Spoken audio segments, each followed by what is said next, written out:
मान लीजिए laptop mobile कुछ ना हो ना, तो हम क्या करते हैं, सामने जी वाले से एक नंबर लेते हैं हॉररी का। क्या? जी।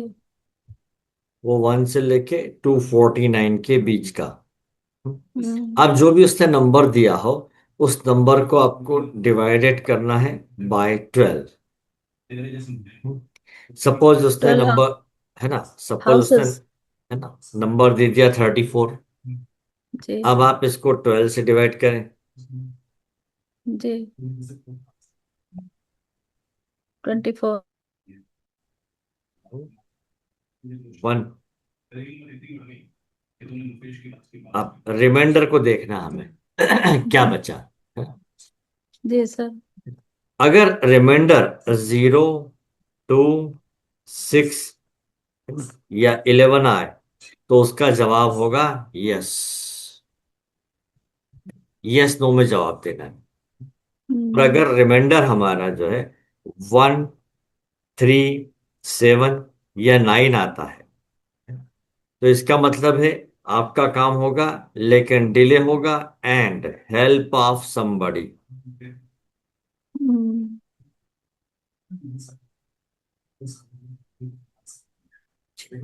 और अगर रिमाइंडर 4, 5, 8 या 10 आए, तो आंसर होगा नो, मतलब अभी नहीं। जी ऐसे सर। ऐसे कोई नंबर दे दिया, मान लीजिए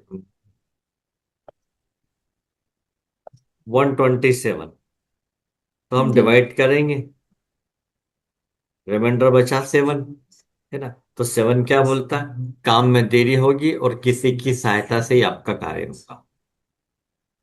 तो ये रूल है इसके लिए, है ना। सर कि इसको ऐसे कर 12 से करना है या फिर ऐसे सिर्फ, 12 9? नहीं 12 9 सिर्फ, सर कर सकते हैं। बस बस सिर्फ 12 से।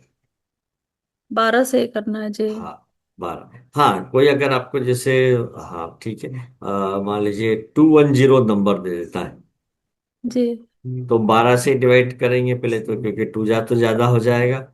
ये 12 से किया, जी ये है ना, 50, 60, 7 जा 84, जी। 6 बचा, कार्य होगा। हाँ, पिछले में क्या गड़बड़ हो गई थी सर तो ऊपर वाले में 12 9 या 108 कर सकते थे अच्छा ना। अच्छा अच्छा। हाँ हाँ, वो मेरी गलती है। नहीं नहीं सर। 9 जा, 9 जा आएगा ना। हाँ जी सर। ये एक सौ अब आठ सही। हाँ। हाँ, जी सर। 9, 9 बचेगा जी सर। रिमाइंडर, तो ये जवाब नहीं जी सर, नहीं सर, 12 ढाई 120 होता है। है। 10 बार जाएगा और 7 बचेगा। तो फिर आप हाँ जो सर। बोल रहे हैं, तो फिर मैं सही कर रहा था हाँ सर सही कि है। 12 ही लगेगा। हाँ, सही, सही था वो। सही था। सर मैं हाँ। बहुत गड़बड़ मेरी बहुत गड़बड़ है। हाँ, सर ऐसा सही है ना। सही तो कर बस रहे हैं आप। 12 से डिवाइड करना अपने को। डिवाइड करना है जी सर। हाँ, बस तो ये मेन रूल हो गया कि जीरो, तो है ना, ये इफ 0, 2, 6 या 11 रिमाइंडर हो, तो आंसर देंगे यस। और जी सर। 4, 5, 8 या 10 होगा, तो आंसर होगा नो, मतलब अभी नहीं। और अगर हम्म। 1, 3, 7 या 9 आ जाए, तो डिले और हेल्प ऑफ समबडी। अब मान लीजिए वो नंबर 1 से लेके 12 के बीच में ही देते, तो 10 नंबर बोल दिया, बस तो फिर जी डायरेक्ट 10 का आंसर जवाब दे। नो दे देंगे। हाँ, 7 नंबर बोला तो 7 का जवाब दे देंगे, ऐसा, जी जी है सर। ना। तो इस टाइप से चलता है। अब आते हैं हम वापस अपने प्रश्न चार्ट पे। सर हाँ, चार्ट को रोटेट करना भी बताइएगा। चार्ट को क्या करना। सर रोटेट करना जैसे मदर हाँ क्वेश्चन पूछ रही हाँ हैं। हाँ हाँ, ठीक है, वो भी देखते हैं। जी सर। तो हम इसमें क्वेश्चन ले लेते हैं। कई बार हमारे पास क्वेश्चन आता है कि मैंने अपने किसी फ्रेंड को या किसी रिश्तेदार को पैसा उधार दे दिया, है ना। तो पहले तो ये आता है क्या वापस करेगा। बस बहुत मांग रहा हो वो सामने वाला, उसके बावजूद भी वो टालम टोली कर रहा है, तो फिर शक पैदा होता है, क्या ये मुझे अपना पैसा वापस करेगा, ऐसा। तब कोई भी उससे नंबर ले ना ले, तो ये लिया at random, okay, yes, yes.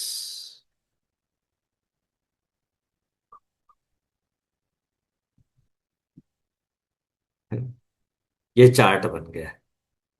अब धन वापसी कब होगी? जब दो, छ, है ना, दो, छ, 10, 11, या धन के मुख्य भाव होते हैं 2, 6, 11, इन भावों के संयुक्त सूचकों की डीबीए में ही धन वापसी होगी। इसमें कोई पर्टिकुलर आपका हाउस पे नहीं जाना है, डायरेक्ट चले, क्योंकि पैसा तो उसने दे रखा है और सामने वाला बोल रहा है दे दूंगा, तो कब तक मिल जाएगा, ये पैदा होता प्रश्न, उसके लिए जवाब ढूंढना। तो यहां पे 2 लिखा, 6 लिखा, 11 लिखा। 2 के सिग्निफिकेटर में आ रहा है एकमात्र सैटर्न, 6 में आ रहा है मंगल शुक्र, मंगल शुक्र हो गया। अब है ना, 2, 6 और 11 में चले तो मंगल शुक्र, मतलब 3 ग्रह ही सूचक बने, है ना, ये आ गया। बस इन्हीं के संयुक्त डीबीए में ही वो देगा। अब देखें कि दशा किसकी चल रही है, बुध की। बुध तो हमारा सिग्नि है ना, बुध की दशा इसमें 2030 तक है। बुध तो हमारा सिग्निफिकेटर बना ही नहीं, तो क्या इसमें आरपी में आया, ये देखिए चंद्रमा का स्टार लॉर्ड बन के आया है ना। तो बुध की दशा को कंसीडर कर लेंगे। और अब भुक्ति इन तीन में से किसी एक की होना चाहिए।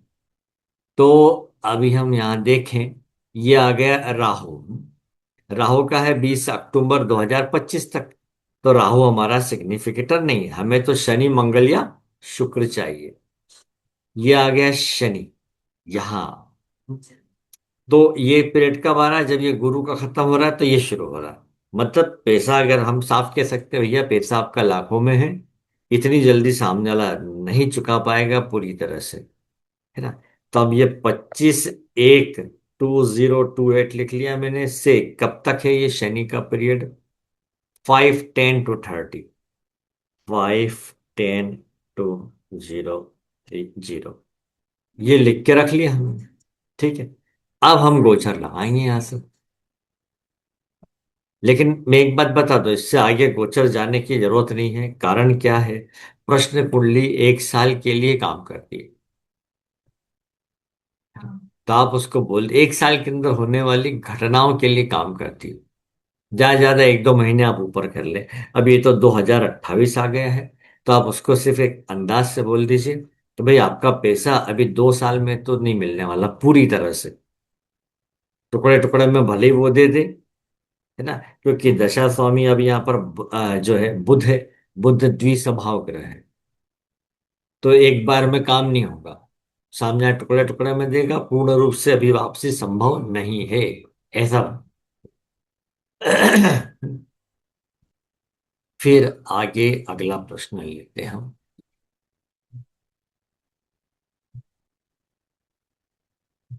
अब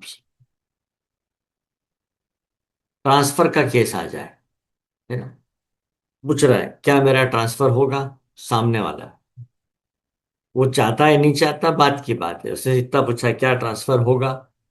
अब भाई सरकारी नौकरी में हो या प्राइवेट, अगर मालिक ने आपको एम्प्लॉय ने भेज दिया तो जाना ही पड़ेगा। तो ट्रांसफर के भाव क्या होते हैं वो दिमाग में लाए, है ना। यहाँ पर एक तो दो, सॉरी, 3, 6, 3, 9, 12, ये आ जाते हैं ट्रांसफर के लिए। और साथ में अगर 10, 11 भी आ जाए तो बहुत ही बढ़िया है। ये देखना आपको। तो मेन सिग्निफिकेटर किसके ले लेते हैं हम, 3, 9, 12 के। 3, 9, 12 विदेश यात्रा बताते हैं, तो घर से दूरी भी बताते हैं, वर्तमान स्थान से दूरी। तो 3, 9, 12 के सिग्निफिकेटर लेके बता सकते हैं। तो यहां चले। अब 3, 9, 12 के सिग्निफिकेटर, उसको लग रहा है कि क्या उसका ट्रांसफर होगा। तो क्या इनकी दशा भुक्ति अंतर चल रही है, इन ग्रहों के सूचकों की, इन भावों के सूचकों की। तीसरे का कौन है? मंगल, सॉरी चंद्र, बुध। नाइन, नाइन का कौन है? सूर्य, राहु, गुरु। और 12 का चंद्र बुध दोनों ले लिया, बुध ले लिया, चंद्र बुध बुध, बस इतना ही बन रहा है ना। और दशा बनी हुई है बुध की, और बुध हमारा सिग्निफिकेटर है। तो ये आ गया बुध। अब भुक्ति इनमें से किसी की चाहिए हमें, तो चेक कर लेते हैं अभी भुक्ति किसकी चल रही है। राहु की, है ना, यहाँ पे। और राहु हमारा सिग्निफिकेटर है। तो भाई वो जो सोच रहा है कि कहीं ट्रांसफर तो नहीं होगा, तो होने की संभावना आ गई। कब तक? तो यहाँ पर और आगे चलें तो पहले ये भी पता लगना चाहिए, आप लोगों को मालूम होना चाहिए कि भाई उस पर्टिकुलर जहाँ व्यक्ति काम करता है वो गवर्नमेंट है या प्राइवेट। प्राइवेट में तो कभी भी ट्रांसफर हो जाता है, और गवर्नमेंट में जो है मई जून के महीने के आसपास ही होता है। क्यों? सरकारी अधिकारियों के बच्चे भी होते हैं, उनको नए स्कूल में एडमिशन भी लेना होता है। मैं खुद रहा हूँ, मेरे फादर सरकारी अधिकारी रहे, तो जब भी ट्रांसफर हुआ है वो हमें नए स्कूल में एडमिशन मिला है, जब स्कूल खुला तब से ऐसा होता है। तो जनरली मई जून में ही ट्रांसफर होते हैं। ठीक। अब यहाँ देखें हम, अंतरा स्वामी, अंतरा स्वामी कौन? तो 10 अगस्त तक कौन बना हुआ है? चंद्रमा, है ना, चंद्रमा। तो चंद्रमा भी हमारा सिग्निफिकेटर है। तो घोषणा कर दीजिए कि भैया आपके ट्रांसफर होने के फुल चांस हैं। इनकी डीबीए चल रही है कब तक? 10 अगस्त 2025 के पहले पहले। ये आप बता दीजिए उसको। तो प्रश्न कुंडली में ये निकल जाता है कि उसका काम हो रहा है या नहीं, एक आशा बना रहता है ये। ठीक है। अच्छा, फिर दूसरा ले लेते हैं।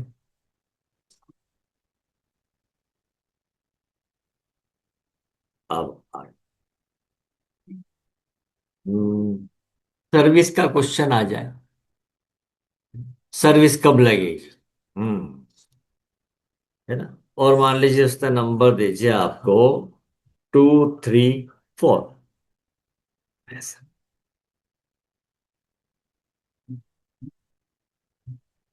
अब यहाँ एक बार जरूर आप 10th हाउस को चेक करिए, क्या उसके भाग में सर्विस भी है कि नहीं। तो यहाँ 10th हाउस का सबलाट कौन दिख रहा है? राहु। तो 10th हाउस का सबलाट हो गया राहु। राहु का स्टार लॉर्ड है जुपिटर, और सबलॉर्ड है वीनस। अब हम सिग्निफिकेटर नोट कर लेते हैं।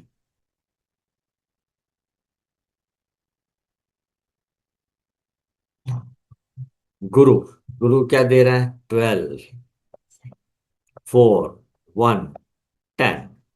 वीनस 9, 2, 5, 3, 8। तो यदि 10वें भाव का संबंध 2, 6, 10, 11 में से किसी एक से भी हो, तो जातक सर्विस करेगा। ये 10 आ गया, हाँ भर दीजिए। बाकी इन सामान से हमें मतलब नहीं। सर्विस करेगा, आखिरी रिजल्ट क्या निकलने वाला है? सर्विस वो छोड़ देगा, है ना। यह सर्विस से उसको हटा दिया जाएगा। 5 नो होता तो सर्विस स्वयं छोड़ता, और 5 नो के साथ अगर 8 आ गया है तो उसको निकाल दिया जाएगा, क्योंकि 5 और 8 बेइज्जती अपमान के होते। भाई काम नहीं समझ में आया तो हटा दिया, ये भी होता है।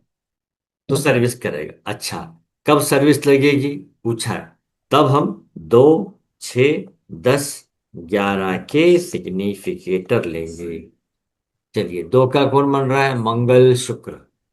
तो ये बन गया मंगल शुक्र। 6 का कौन है? मंगल केतु, तो केतु को लिख लीजिए। फिर केतु, और फिर कौन है? सन, सन को भी लिख लिया। 10वें का कौन है? सूर्य, राहु, सूर्य ले लिया है तो राहु ले लीजिए।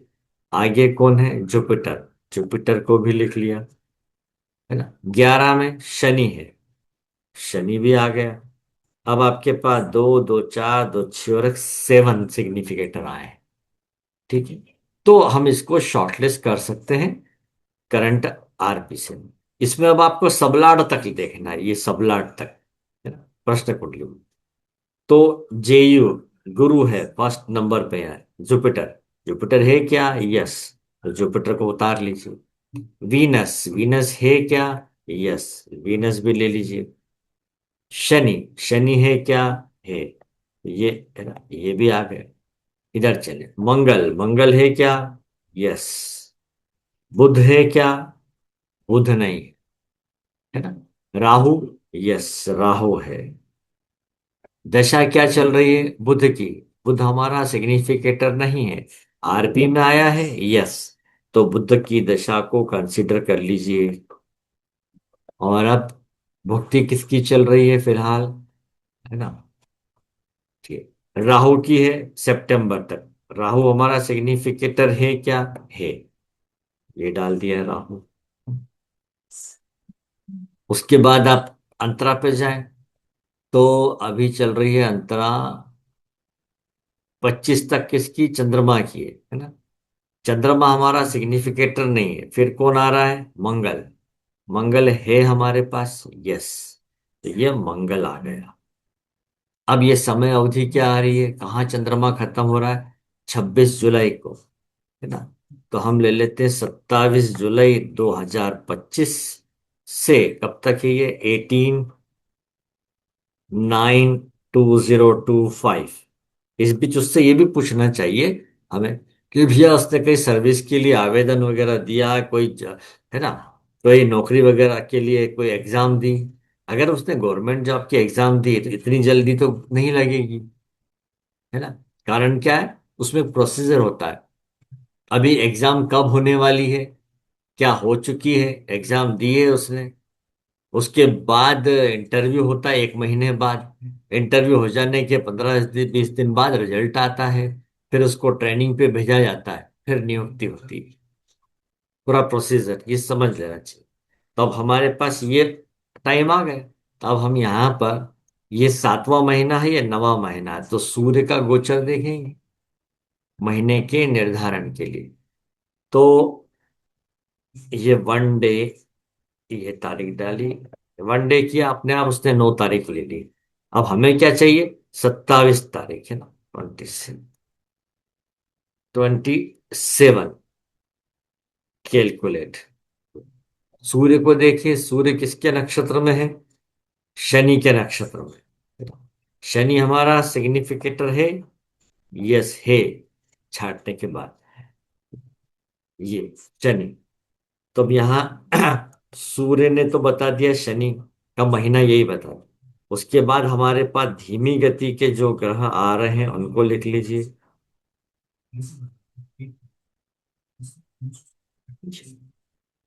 1 2 3 4 5। अब इस जुपिटर को देखें, जुपिटर किसके सब में है? शुक्र के। शुक्र आया क्या उसके साथ बैठा हुआ है? यस, तो गुरु की मंजूरी है। फिर आए शनि, शनि को देखें, केतु के नक्षत्र में। केतु है क्या? नहीं है। राहु को देखें, केतु के नक्षत्र में नहीं है। शुक्र को देखें, स्टार या सब में भी चलेगा, मंगल, तो ये शुक्र पर आ गया। मंगल को देखें तो सूर्य के नक्षत्र में है और राहु के इसमें, यहां पर आया। लेकिन अब ये दो में से कोई एक और हाँ भर दे तो काम हो जाए। तब हम इसको आगे बढ़ाएंगे। तो मैं बढ़ा देता हूं 1 सप्ताह से, 6 अगस्त, है ना। शनि अभी भी केतु के सब में है और राहु भी केतु के सब में है। देखिए, आप चेक करें, बुध आया, बुध तो है ही नहीं हमारे पास। और आगे बढ़ाएं, हाँ अब चलते। देखिए तारीख हमारे पास फाइनल क्या है, ये वाली है, 18 सितंबर, ठीक है। और अब देखिए, सूर्य तो शुक्र के नक्षत्र में है ही, ठीक है। गुरु को देख लीजिए, गुरु बुध के सब में आ गया, है ना। गुरु बुध के सब में है अभी, ये थोड़ा होल्ड पर गया। और शनि, शनि राहु में को देखें, शनि अपने ही नक्षत्र में आ गया, ये भी हो गया। राहु बुध के नक्षत्र में है। और आगे और कौन बचा है? शुक्र, शुक्र को चेक कर लेते हैं, शुक्र अपने ही सब में है, ये भी हो गया। तो अब बचे कौन? ये दो वाले, है ना, एक तो गुरु और ये राहु, ऐसे। तो अब इनको नक्षत्रों पे चेक कर लीजिए, स्ट्रांग बन रहा है क्या आखिरी में जाके, सबसे लास्ट में जाकर। तो अब गुरु अपने ही नक्षत्र में है, और राहु राहु गुरु के नक्षत्र में, ये एक दूसरे के नक्षत्र में आ गए, तब भी काम चल जाएगा। तो ये समय अवधि क्या आ रही है? 7/9/2025। अब एक काम करें, समय है अपने पास इसमें 18 तारीख तक, तो और बढ़ा के देख लिया। तो अब आपको और पिक्चर क्लियर हो गई कि देखिए, राहु भी शनि के सब में है और शनि भी अपने ही सब में है। गुरु जो है बस एक होल्ड पे, तो गुरु अपने ही नक्षत्र पे आ गया है, यहां तक कि भी चल जाएगा। अब किस दिन घटना घटित हो सकती है? तो मेन कर्म का भाव क्या है? 10वां, है ना। तो चंद्रमा को इस 10वें भाव का जो भी सबलाड है उसके नक्षत्र में आना चाहिए। तो 10वें भाव का हमारा सबलाड कौन है? 10वें भाव का सबलाड है राहु, ठीक है, राहु है। तो इसके स्टार में आप थोड़ा बढ़ा के चेक कर लीजिए। ज्यादा हो गया समय ये, अच्छा वीक से बढ़ा दिया, गलती से करा। ओके ओके, बैक, बैक, और अब यहां ले लेते हैं डे वाइज। ये आ गया राहु। तो 10वें भाव के सबलाड और राहु के नक्षत्र में चंद्रमा आ गया, तारीख आती 15 सितंबर, है ना। और हमारे पास है लास्ट फाइनल डे क्या? 18 सितंबर। तो इसको इस वक्त जॉब मिलेगा। अब यहां पर चार्ट देखें तो इसमें आप देख सकते हैं कि भाई किस दिशा में जॉब मिलेगा। तो 10वें भाव में कौन सी राशि पड़ी? गुरु की राशि। तो आप बता दीजिए, उत्तर दिशा की ओर उसको जॉब मिलेगा, अपने जन्म स्थान से उत्तर दिशा की ओर। और दशम भाव पर चूंकि सूर्य, हाँ बोलिए। सर 9 में ईस्ट होता है ना, 159 ईस्ट होगा ना। अच्छा हाँ, सॉरी, मेरे दिमाग में क्या वो ग्रह आ जाता है यहाँ ग्रह जी कौन सर, बैठा? हाँ ग्रह जुपिटर, नहीं है। हाँ। हाँ, तो ये ईस्ट डायरेक्शन में होगा इसको, जी ठीक है। सर। और चूंकि दसम भाव पर अशुभ ग्रहों की दृष्टि है, लेकिन शनि की भी दृष्टि है, तो भी जॉब तो इसको अच्छा ही मिलेगा, ये बता सकते हैं। तो यस। प्रश्न कुंडली से कई बार अपने को सटीक नंबर मिल जाता है। अब इसके बाद आता है और कोई हम इसमें निकालते हैं प्रश्न, मैं देखता हूँ। हम्म। सर कोई विधवा योग भी होता है क्या, जैसे पता चल जाता है शादी करने के पहले? क्या? विधवा योग? विधवा योग कोई? देखिए वो तो एक तो अपने उससे मालूम पड़ता है, वैदिक ज्योतिष से। सप्तम भाव पर क्योंकि पाप, पाप ग्रहों की अधिक हम दृष्टि हो तो होता है ऐसा। हाँ बोलिए। हमारे एक अभी मित्र की भतीजी का लास्ट ईयर शादी किया था। हम्म तो लड़का 30 साल का था और लड़की 25 साल की अभी। हम्म दोनों की कुंडली है, तो परसों लड़का शांत हो गया। हम्म उसको इलेक्ट्रिक करंट लगा, हल्का घर वाला ही। और हम्म फिर हॉस्पिटल लेके गए तो कार्डियक अरेस्ट हुआ और शांत हो गया। हम्म। तो भेज क्या देना ऐसा आप देख सकते हैं? आप दोनों के मेरे को भेज देना, क्योंकि जी कैलकुलेशन में जी। सारा समय लगता है उसमें। भेज दो हाँ आप हाँ। मेरे को, क्योंकि अगली जी क्लास जी, जो मैं अपनी भेज दूंगा। चालू होगी ना, अगली जी। क्लास अपनी वही पत्रिका मिलान, वैवाहिक जीवन, और उसमें क्या क्या देखना होता है, आगे का स्वास्थ्य, संतान पैदा करने की क्षमता, किसी की आयु, इन सब पे विचार करते हैं। नहीं तो यहाँ तो क्या होता है, हम्म पत्रिका मिलान करिए, 18 से अधिक गुण मिले, पंडित जी ने हाँ बोल दिया, या कुछ लोग खुद ही मिला लेते हैं और कर लेते हैं शादी। फिर जिस दिन लगन आजकल। लगन निकाले हैं, लगन का दिन भी में भी उस वक्त चंद्रमा गुरु की पोजीशन नहीं देखी। कई वेद होते हैं उसमें, वेद ही रुकावट है। तब हमें हम्म। सही तारीख बताना चाहिए। इस चीज में अगर आप फेमस हो जाएंगे कि भाई पत्रिका मिलान और लग्न निकालने के पंडित जी फेमस हैं, तो आपके पास रोज का एक काम आएगा। हम्म। इंदौर में एक पुराने पंडित जी थे, वो अब तो नहीं रहे, जी। नानूराम शर्मा जी। उनके यहाँ भीड़ लगी रहती थी केवल बस शादी के डेट निकालने के लिए। वो सटीक निकलती थी उनकी, और वो जोड़ा टिकता भी था। तो इस चीज में एक्सपर्ट हम्म। बन जाएंगे हम। हाँ, तो ये हो गया। अब अगला जो क्वेश्चन ले लेते हैं अपन, कि हमें ज्यादा से ज्यादा लाभ हो, इसके लिए मैं शेयर कब बेचूं। मान लिया आपने शेयर खरीद रखे, शेयर खरीद रखें, और आप चाहते हैं कि अधिकतम लाभ के लिए आप अपने शेयर कब बेच दें, ऐसा क्वेश्चन भी आ जाता है आपके पास। तब क्या देखना है आपको, एक तो अच्छे शुभ ग्रहों की दशा भुक्ति अंतर चल रहा हो, और 9, 11, 12 जल्दी बेचना हो तो ये, और धन लाभ के लिए, एक मिनट के दिख नहीं रहा है, धन लाभ के लिए 2, 6, 11, 2, 6, 11 भावों की संयुक्त डीवीए चल रही हो तो बेच दीजिए, आपको अधिकतम लाभ होगा, है ना। हालांकि शेयर मार्केट अपने आप में बड़ा जटिल है, उसकी शब्दावली बहुत, मैं बहुत कोशिश कर रहा हूं, उसको पढ़ने का समय नहीं मिल रहा है। तो शेयर मार्केट पे भी क्लास लेना है, पर सर काफी। 9 क्यों देखा? नो, एक वो अनुबंध होता है ना, इसलिए भाग्य का सहयोग भी चाहिए आपको साथ में। तो 11 सर तो 5 को इच्छा नहीं पूर्ति लेंगे? का भी है। 5 को लेंगे सर, 5 को। हाँ हाँ, वो 5 तो अपना लाभ हो गया, है ना, बिना परिश्रम का। पहले तो हम्म। मुख्य रूप से धन के जो भाव है 2, 6, 11 ही है।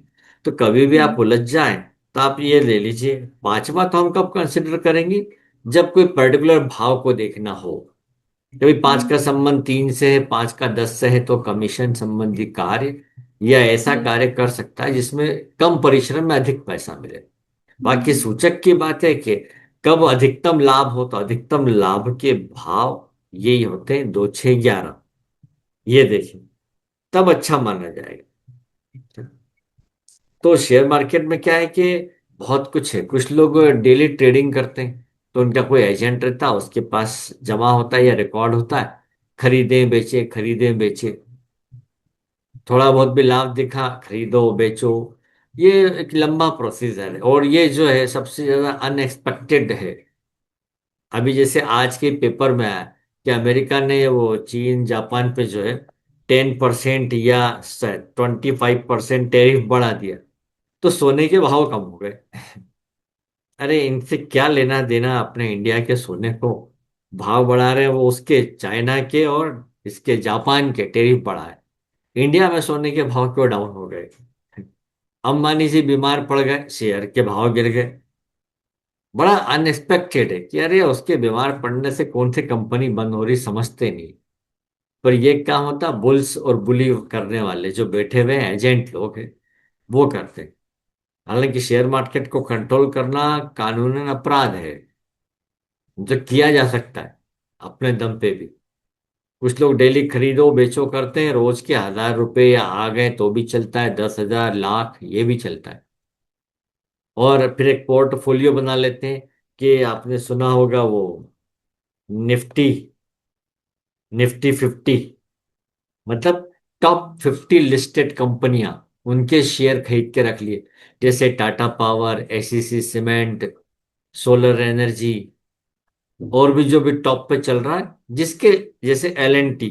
अभी आप L&T का शेयर लेने जाएंगे तो 3,000 रुपए से ऊपर का एक शेयर मिलेगा। तो किसी जमाने में 1 रुपए का एक शेयर भी हुआ करता था, और एटलीस्ट 10 तो लेने ही पड़ते हैं, 100 लेते हैं आजकल, है ना। तो ये थोड़ी सी जानकारी आपको होना चाहिए। क्या होता है पहले तो, है ना, बिना परिश्रम के लाभ की बात कर रहे हैं, उसने शेयर के ऊपर क्वेश्चन है, इसकी बात करें। मान लीजिए किसी कंपनी को जो है 1 करोड़ रुपया बिजनेस के लिए चाहिए, उसका बिजनेस शुरू होगा 1 करोड़ में, उसके पास 50 लैक्स हैं, तो बाकी के 50 लाख के लिए क्या करेगा वो, है ना, शेयर इशू कर देगा, शेयर इशू करेगा। इसके लिए अलग अलग बैंकों में, उसके इसका मेन खाता तो एक बैंक में होगा, बाकी अलग अलग बैंकों में शेयर के लिए वो एप्लीकेशन पड़ी होती है। उसमें आप अपना नाम पता, और वो क्या बोलते हैं, आधार कार्ड, जीमेल आईडी, ये सब लिखते हैं, और अकाउंट नंबर भी। और उनने कहा कि हमारे एक शेयर की कीमत 10 रुपए, तो कम से कम कितने शेयर खरीद सकता है व्यक्ति, ये बात है। तो कोई ने 100 शेयर खरीदे तो वो 1,000 रुपए के हो गए। तो कई खरीदते हैं ऐसे। हमने तो मिनिमम की बात करी है, ढेर सारे लोग। मान लीजिए एसबीआई ने शेयर इशू किया, अरे भाई अब एसबीआई तो बड़ी बात है। टाटा की किसी कंपनी ने किया, शेयर इशू किया, फटाफट लोग फॉर्म भरेंगे। अब आपको चाहिए थे कितने, केवल 50 लाख, और टोटल अमाउंट कितना आ गया, अबाउट 3 करोड़। तो क्या होगा फिर, होता है शेयर अलॉटमेंट, जो चिट के जरिए निकलता है। तो उनको जितना चाहिए था, मान लीजिए 50 लैक्स ही चाहिए था, 50 लैक्स तक के शेयर अलॉट कर देंगे, और बाकी का पैसा जिनने भी लगाया उनके वापस बैंक अकाउंट में रिफंड हो जाएगा कि भैया आपको शेयर अलॉट नहीं हुआ। अब जब शेयर अलॉट हो जाता है तो कंपनी क्या करती है, साल के अंत में डिविडेंड डिक्लेयर करती है, मतलब लाभांश। और कुछ कंपनियां बीच बीच में करती रहती है ना, बीच बीच में भी पैसा आता रहता। तो आपका जो बैंक अकाउंट है उसमें मिलेगा, कभी 200 400 500 ऐसे रुपए भी आते हैं। और उधर आपके शेयर के भाव बढ़ते जा रहे हैं, पड़े रहे हैं। तो फिर अगर शेयर के भाव अचानक बहुत बढ़ गए हों और आपको पैसा चाहिए, तुरंत बेच दो। ऐसा करते, तुरंत बेच देते। और फिर कहीं कम कम होते हैं, डाउन होते हैं, और कंपनी अच्छी है, फिर खरीद लेते हैं। ये एक लंबा चौड़ा हिसाब किताब है, मेरे को भी इसका पूरा नॉलेज नहीं है, इतना चलता है ये, अप्स एंड डाउन होता रहता है ना। तो एक हो जाता है शेयर मार्केट, दूसरा होता है डिबेंचर। डिबेंचर का मतलब होता है ऋण पत्र। कंपनी को कभी बीच बीच में और एक्स्ट्रा पैसा चाहिए होता है ना। मान लीजिए, देखिए आप लोग शेयर हैं, तो आपके पास शेयर होल्डर हो गए। कंपनी की मशीनें कुछ खराब हो जाती हैं तो वो बोलते कि हर व्यक्ति अपने शेयर के हिसाब से, पर शेयर के और 5 रुपीज के हिसाब से पैसे भेजे। ऐसा भी आता है। मतलब अगर आपके पास 1,000 शेयर है तो आपको 5,000 कंपनी को भेजना है। हाँ, ये वापस से आपने इन्वेस्ट किया है। कोई भी कंपनी 50% से ज्यादा शेयर नहीं डिक्लेयर कर सकती। मान लीजिए किसी ने 51% शेयर खरीद लिए किसी कंपनी के, तो भाई अब वो कंपनी का एमडी बन सकता है। ये रूल है, कभी नहीं निकालेंगे, वो बाकी अपने हाथ में ही रखता है। पर लोग क्या करते हैं, इधर उधर से इकट्ठा करते हैं कि मेरे पास इतने परसेंट शेयर, इतने परसेंट है। जहाँ 51 हुआ कि अब कंपनी उनके हाथ में आ गई, वो एमडी बन गए, और अब सैलरी वगैरह जो भी होती है वो मिलती है। तो डिबेंचर का मतलब होता है लोन देना, कंपनी को लोन दिया है। कल को कंपनी इंसॉल्वेंट, दिवालिया हो जाती है, तो सबसे पहले डिबेंचर होल्डर का पैसा वापस किया जाता है, उसके बाद शेयर होल्डर का नंबर आता है। पर शेयर मार्केट में कई बार इतना डाउन जाता है कि डूब जाता है। आपने मान लीजिए 2 लाख रुपए लगा रखे थे, और आज कंपनी की हालत बहुत खराब हो गई है, और उनके शेयर जो आपने मान लीजिए 100 रुपए का एक शेयर खरीदा था, तो आज वो 25 रुपए का ही रह गया है, तो आप तो घाटे में गए ना। इसलिए शेयर मार्केट बहुत अनस्टेबल होता है। इसके अलावा इंफ्रास्ट्रक्चर बॉन्ड्स होते हैं, यूटीआई कंपनी। और एक और बहुत फेमस चीज है म्यूचुअल फंड्स।